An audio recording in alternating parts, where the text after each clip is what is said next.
Octobre Rose, c'est un mois particulier, c'est un mois de prévention du cancer.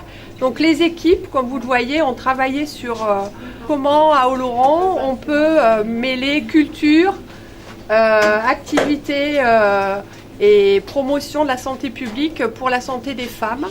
Donc l'objectif, c'est vraiment de faire augmenter ce taux pour que finalement il y ait de plus en plus de dépistages qui sauvent des vies. Puisque plus on commence un dépistage tôt, plus en fait le traitement sera moins invasif et plus on aura de chance de sauver ces femmes-là. Donc vraiment pour nous, c'est le dépistage, c'est synonyme en fait de lutter pour la vie et de lutter contre ce fléau qui est vraiment le cancer du sein.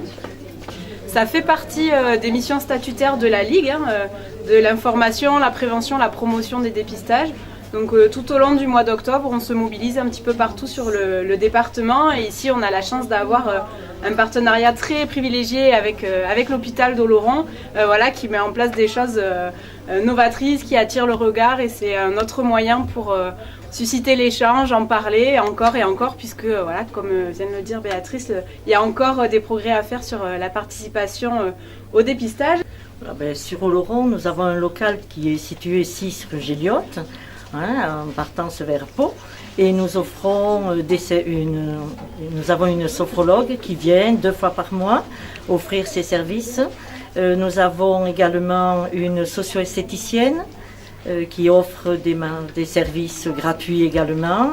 Et nous avons des ateliers nutrition. Et tous les mardis, les personnes atteintes ou les bénévoles marchent 1 heure par semaine, ce qui leur fait pas mal de bien, non seulement physiquement, mais également avec le souci de se rencontrer, de discuter de leurs problèmes. Voilà. Nous, on fait du dépistage organisé pour le dépistage du cancer du sein de 50 à 74 ans et toutes les femmes qui peuvent avoir un problème avant ou après cette période. Nous disposons d'un mammographe numérique avec tomosynthèse et tout le matériel pour faire les biopsies, ce qui permet d'aller jusqu'au bout de la démarche diagnostique dans la recherche éventuelle d'un cancer du sein. Mais nous sommes partis du principe que tout le monde pouvait être concerné par le cancer.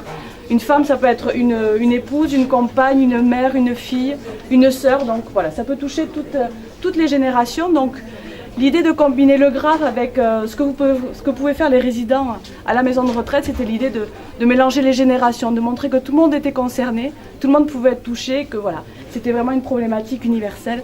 D'où ce mélange des genres et des générations. J'interviens tous les 15 jours à l'âge d'or et au service V3 de l'hôpital.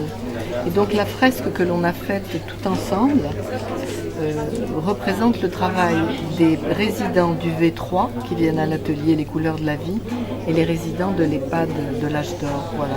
Donc on a fait un travail simple, séquencé par rapport au thème que l'on avait vu et imaginé tout ensemble. Voilà, donc le résultat est là. Je suis l'animatrice du long séjour, du service du long séjour et lorsque j'ai proposé cet atelier créatif aux résidents, ils ont été assez nombreux à vouloir participer et à faire des choses avec le ruban et aussi montrer que la femme, c'est pas la femme jeune, mais il y a toutes les générations confondues dans notre affiche, voilà. On m'a contacté de par le centre social parce que je suis animateur au centre social et que je mène des ateliers graffiti. Et du coup, c'était compliqué de le faire avec les jeunes de par le thème. Donc j'ai choisi de le faire seul et puis finalement avec un thème assez facile, c'était rose, donc ça allait. Et puis je voulais remercier aussi les gens qui m'ont contacté et m'ont fait confiance c'est pas facile, c'est le mur d'un hôpital, donc il fallait arriver à passer le cap, de se dire qu'il y allait avoir un graffiti sur ce mur-là. Voilà.